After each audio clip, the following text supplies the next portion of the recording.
नमस्कार, सोनाली किचनमध्ये आपल्या सर्वांचं मनापासून स्वागत आहे। आपण आज व्हिडिओमध्ये करणार आहोत मस्त अशी पालकची धपाटे।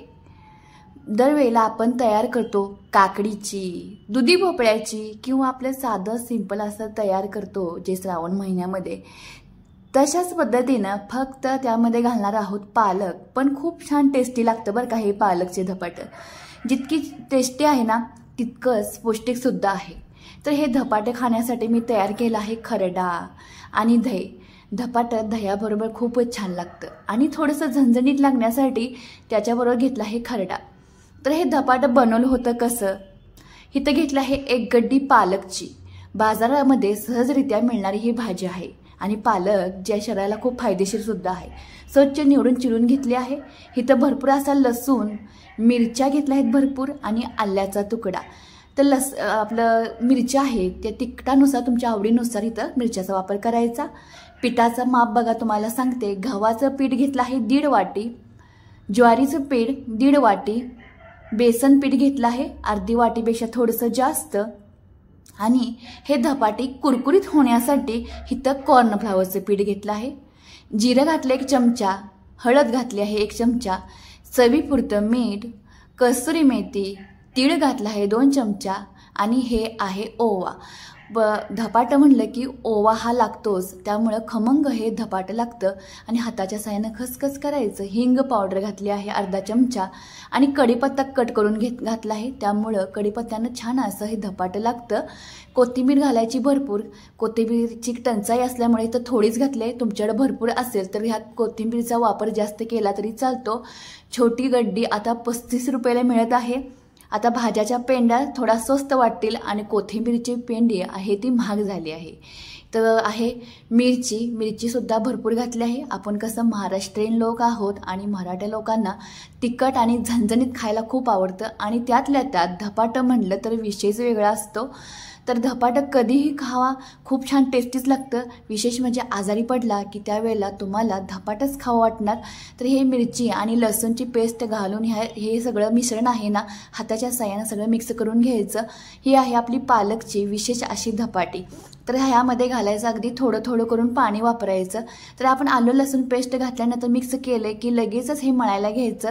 तर तुम्ही कशा पद्धतीची धपाटी केली आहेत आजवर, मी तर ह्या केली आहे दुधी भोपळ्याची, काकडीची, गाजरची आणि ही आहेत आज केली आहेत पालकची।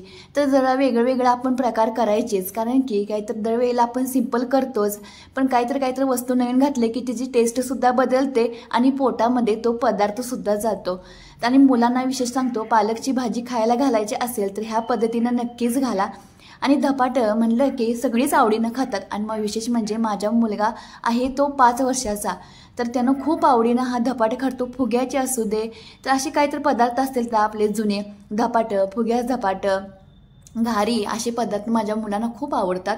तर हे असं मळून घेतलं आहे घटसर पीठ आणि अर्धा ते पाऊण तासासाठी हे पीठ मुरण्यासाठी ठेवायचं आणि लगेचच हे धपाटे करायला घ्यायचं। तर हे बघा आपण धपाटं करायला घेतलं आहे आणि छान असं मर्दून घ्यायचं आणि घेतल्यानंतर हे कापड घ्यायचं कॉटनचं आणि या कॉटनच्या कापडावर आपण हे धपाटं थापून घेणार आहोत। तर पहिल्यांदा आपण काय करायचं, लाटून घ्यायचं आणि लाटून घेतल्यानंतरच थापून घ्यायचं आहे।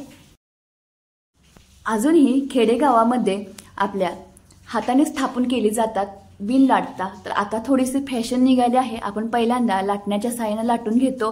कामसुद्धा पटपट होतं आणि आकारसुद्धा व्यवस्थित येतो। तर इथं बघा आपण थोडंसं लाटून घेतलं आहे आणि नंतर थापून घ्यायची आणि थापून केलेली हे धपाटे आहे ना छान टेस्टी लागतात। मला माझ्या आईच्या हातची धपाटे आहेत ना खूप आवडतात, अगदी गरम गरम। आपली आई आणि आईचं हातचं धपाटं म्हणजे दोन्ही सुद्धा अमृतच असतं।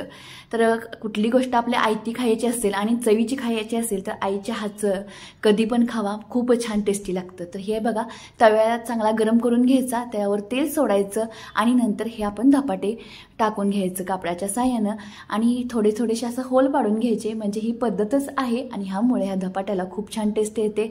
तेल सोडायचं आणि हे ताट झाकून एक 5 मिनिटं मीडियम फ्लेमवर हे चांगलं आपण भाजून घेणार आहोत।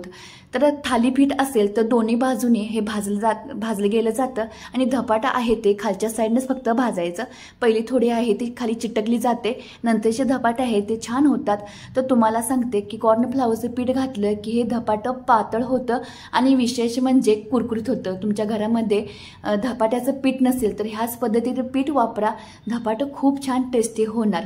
तर काय होतं दरवेळेला घरामध्ये पीठ नसल्यामुळं आपण धपाटं करत नाही, तर ही पद्धत वापरा आणि त्यामध्ये कॉर्नफ्लॉवरचं पीठ घालून बघा, हे धपाटं तुमचं कुरकुरीत होणार आणि टेस्टला सुद्धा छान लागणार आणि बिघडणार तर अजिबात नाही, तुटणार नाही, परफेक्टच होणार। बायकांना थापायला जमत नाही, ही पद्धत वापरा। पहिल्यांदा लाटून घ्यायची, नंतर थापून घ्यायची आणि पटपट अशी ही झणझणीत धपाटं तयार करायची। आणि आपण त्यात केलं आहे हे पालकचं धपाटं, विशेष आहे, खूप पौष्टिक आहे। आणि हा तुम्हाला व्हिडिओ बघून धपाटा तयार केला तर नक्की मला कमेंट करून सांगा। दिसताना सुद्धा किती महाराष्ट्रीयन देखणी पान रेसिपी दिसते बघा। बरेच असे पदार्थ आहे आणि त्यातला सुद्धा आपला हा फेमस पदार्थ आहे, कोणीही खाऊन दे ह्याचं नावच निघणार ह्या धपाट्याचं, दही धपाटे। तर बघा, ही तुम्हाला रेसिपी आवडली असेल तर नक्कीच मला कमेंट करून सांगा आणि ही रेसिपी नक्कीच ट्राय करा। आणि जाता जाता आपल्या सोनाली किचनला लाईक करा, शेअर करा आणि सबस्क्राईब मात्र करायला अजिबात विसरू नका। आणि धन्यवाद।